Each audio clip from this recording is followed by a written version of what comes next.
Where we left off in part 1, we just finished talking about the muscles. Now it's time to move to the part of the brain that controls breathing.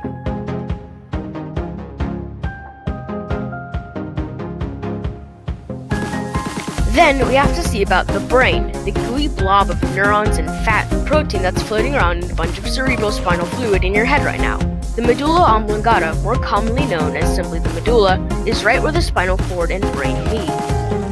It controls autonomous life-sustaining functions like making your heart pump, breathing without having to think about it, digestion, sneezing, swallowing, and reverse swallowing.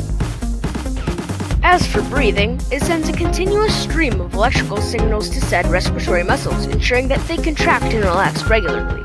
It is in this way that you don't have to think about breathing.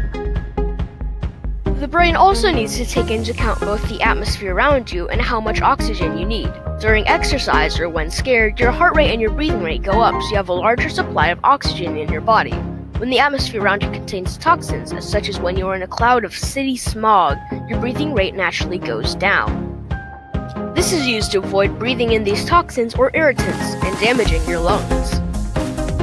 Your lungs, muscles, brain, and blood vessels have many sensors to detect things that would require your breathing to change. Your brain and two main blood vessels, the carotid and aorta, can sense the levels of oxygen or carbon dioxide in your blood.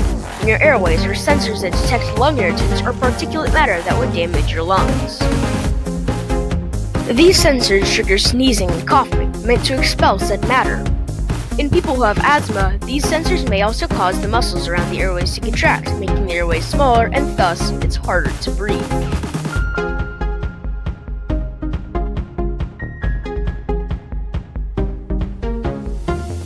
Sensors in the alveoli can sense a fluid buildup in the lungs, causing rapid, shallow breathing. Sensors in the muscles and joints can detect when you're exercising, so your lungs can change the breathing rate as needed.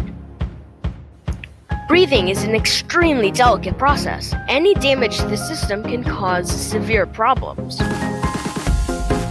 Coating most of your airways are microscopic hairs called cilia. They help stop germs and junk from entering your lungs, but sometimes a few bacteria still manage to get through. These germs can infect your bronchi, causing bronchitis, or they can keep going deep into the lungs. This can cause pneumonia. Both of these diseases cause mucus and fluid to build up, narrowing airways.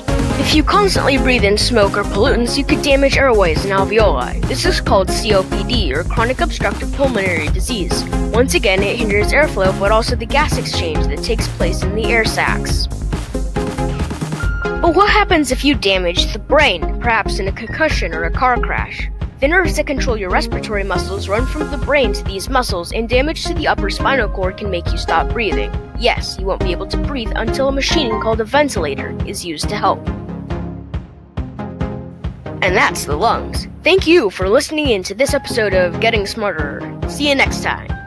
Bye.